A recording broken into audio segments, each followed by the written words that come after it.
up guys, this is Ty with Hawk Outdoors. I just wanted to go over with you guys because this is super cool. This is the first ever Ikamper rack, roof rack, and bed rack. It's the Racoteur from Ikamper. It's the first one we've done here at Hawk Outdoors. That's going on this sick 2023 TRD Pro Tacoma. As you can see, this Ikamper roof rack is just sleek, it looks good, it's low profile. Obviously got the way ready to do whatever you need to do.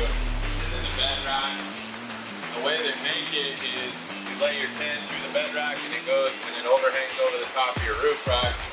Makes it a little bit easier, you don't have as much overhang on the back end. Smaller panel on the side so you can mount your roto packs too, whatever you need. The install was a breeze. I mean, compared to a lot of other rack companies, that Ikamper definitely did this right. We love this rack, we love Ikamper. Check it out at Hawk Outdoors, guys. We can get them.